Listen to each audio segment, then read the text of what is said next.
Welcome back to another video here on Insightful Nomad, and today I want to share with you a clip from a Saudi influencer. And it is true that many people around the world, including us in Israel, we constantly believe and operate under the understanding that everybody in the Arab and Muslim world are steadfast, full-on supporters of the Palestinians. And there's no doubt that it is a very large majority. But there are also people here in the Middle East who are not so sold on the Palestinian story, who, for religious and historical reasons, actually view Israel as legitimate rather than illegitimate, and also think that perhaps the Palestinians owe a little bit of gratitude for what some of the Arab and Muslim states have done for them. Let's hear our friend here from Saudi Arabia lay it out without holding back. ما السعودية ما بقى شيء ما أعطتكم إياه، حتى دولة أسست لكم دولة. الملك فهد يوم ريغان يطلب منه تمويل ثوار الكونترا قال له وحدة بوحدة أبي دولة لفلسطين، قال له أبشر، ووقع الخطاب دولة لفلسطين، وعلم الملك فهد عرفات إنه حصلنا دولة فلسطينية. هرب عرفات ما شافوه إلا بعد 10 سنين من هالكلام هذا، هرب ما يبي دولة فلسطينية. كلكم ما تبون دولة فلسطينية لأن أساسا ما لكم قضية ولا لكم دولة ولا لكم أرض. هذه أرض إسرائيل بالقرآن، وأنتم شتات رومان ملفقين، مغول وتركمان وشركس وأرمن وغجر، ما لكم حق بفلسطين. فلسطين هذه دولة إسرائيلية لبني إسرائيل، وبني إسرائيل لمعلوميتكم بني إسرائيل هذولا عيال إسحاق، وحنا يا العرب عيال إسماعيل، وإسحاق وإسماعيل أخوين أبوهم إبراهيم عليه السلام، يعني هذولا عيال عمنا. لكن أنتم منين جيتوا؟ أنتم وش دخلكم بالموضوع؟ أنتم يا الشتات يا الغجر يا المغول يا التركمان يا الشركس يا الرومان يا بقايا الشعوب، إيش دخلكم بالموضوع؟ إيش دخلكم بالسالفة؟ إيش دخلكم بيننا؟ هذا بني إسرائيل على أرضهم، ما لكم أرض أنتم ولا لكم قضية يا جماعة. أنتم ما دوختونا واشغلتونا. والأقصى، الأقصى لمعلوميتك ما عندكم أقصى، ما في شيء اسمه أقصى، في شيء اسمه القدس. المسجد الأقصى اللي ورد ذكره هو بالجعرانة 29 كيلو على الطائف، وكان المسجدين، المسجد الأقصى والمسجد الأدنى. المسجد الأقصى حقكم بناه هشام عام 72 هجري، كيف يسرى محمد له وهو مبني عام 72 للهجرة؟ يعني بعد وفاة محمد ب60 سنة. تضحكون على مين أنتم؟ تضحكون على مين؟ الفلسطيني أنت ما أنت عربي، ولا لك أرض ولا لك قضية. الأرض أرض إسرائيل، والقضية قضية إسرائيل معكم. كان إسحاق شامير ورابين وشارون وجولدا مائير والثاني والله ما ادري شو اسمه، هذول كانوا ابطال، تدري ولا لا؟ لكن نتنياهو جبان، لان نتنياهو ما حرككم، ما ادري وش يبي بهالاسلحه مكدسها عنده. يا ادمي يا نتنياهو، احرق هالعصابات هذه وهالشتات وهالملفقين، وريح نفسك وريح العالم منهم وريحنا احنا منهم. ليش مخليهم؟ ليش فتح لهم الحدود يهاجرون؟ ان راحوا للاردن سووا ويلون الاسود، وان راحوا للكويت انهبوه يوم صدام احتله، انهبوا يلبسون لبس الجيش العراقي وينهبون. الخسه والنذاله والحقاره ما يتركونها، هذه تربيتهم وهذا دمهم وهذا عرقهم. ليش ما تريح العالم منهم يا نتنياهو اذا انت رجال وبطل؟ ها؟ الله يلعنكم ويلعن حتى نتنياهو اللي ما خلصنا منكم، لان نتنياهو تارك لكم الحبل على الغارب، والمفروض نتنياهو هو اللي يأدبكم وهو اللي يخلص العالم من شروركم. أنتم شر في أي دولة تحطون فيها يا الفلسطينيين، شر منزل ولا بكم رجل. أنا مستعد أنام عند يهودي ولا أنام عند فلسطيني. أنا مستعد أقلط يهودي في بيتي وأغديه وأوكله وأشربه ورقده، ولا أدخل فلسطيني في بيتي. والسلام عليكم ورحمة الله. Damn, that was pretty intense. Well, there's a couple things to break down here in that very long rant. First of all, there is the religious element, talking about the sons of Abraham, of course, Isaac and Ishmael, with Ishmael being the forefather of the Arabs and Isaac the forefather of the Jews. And that's something that everyone agrees on, that can be a cause or a thread of commonality. There's even a way to say Arab in Israel without saying the word Aravi, in case an Arab is listening, but also just, among friends, which is called Ben Dod, which is cousin. which you can call it derogatory, but it's not really derogatory. It's like, oh, the cousins are doing, whatever they're doing. That's kind of a way to say Arab that's not Arab in Israel, which is interesting.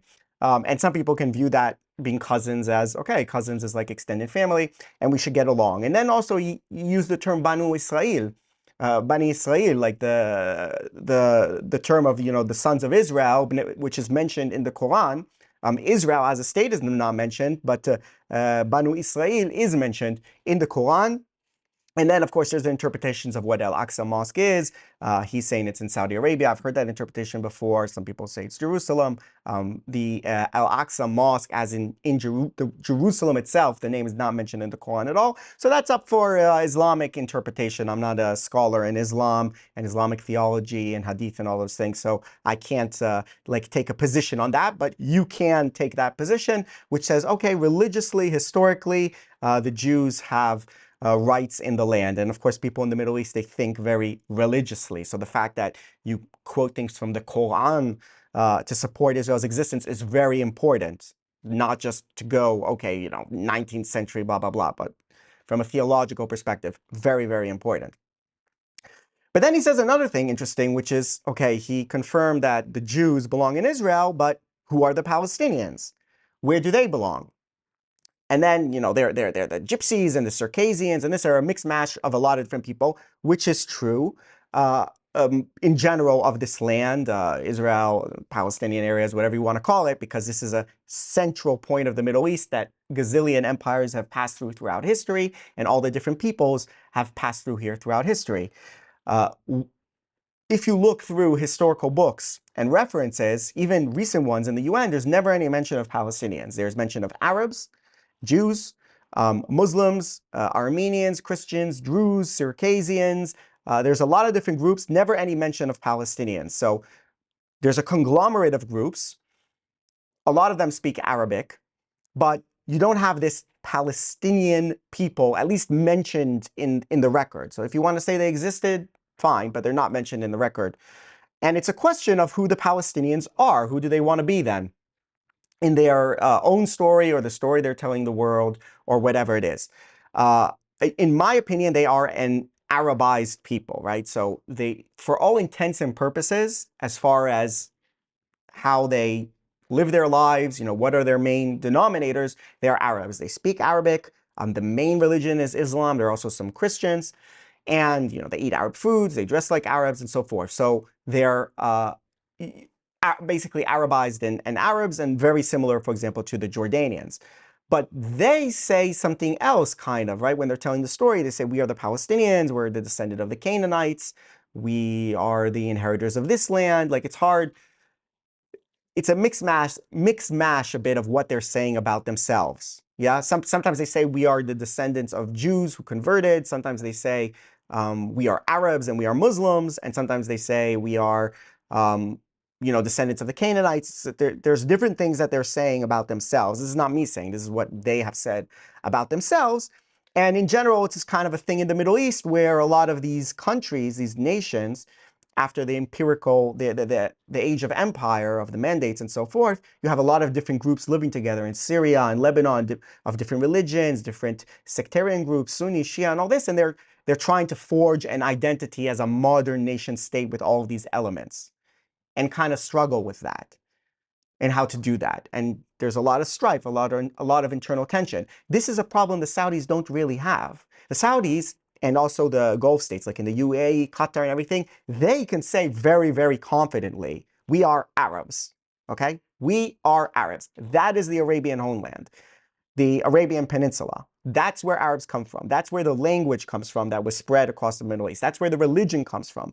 That's the home point of the religion in Saudi, in Medina, which I visited, in Mecca, which I didn't visit because I'm not Muslim, in, as he said, maybe even the farthest mosque. So they're very confident in their identity, and you go to the UAE, they have all the cultural stuff, of Bedouins who lived in the desert, then they built these skyscrapers, they built this modern society. Saudi are now trying to do the same thing. They have a royal family that is legitimized, whom they view as their leadership and everything.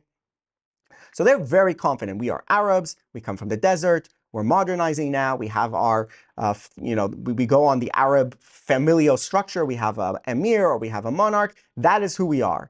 But the Palestinians, they are like this mishmash, and they looking down on them.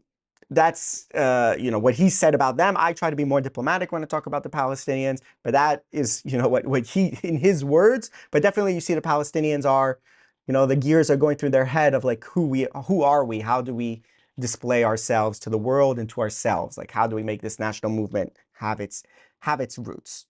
Saudis, they know exactly who they are, and they look at the Palestinians and like, who are you? So that was another thing that he said. And then another point that he made, which is very crucial, is the lack of gratitude from the Palestinians. That is something that has always been a feature of their movement. They just expect this automatic, complete support from the Arab and Muslim world for every war they launch against Israel, like they did on October 7th. Now everyone has to fall in line and support them.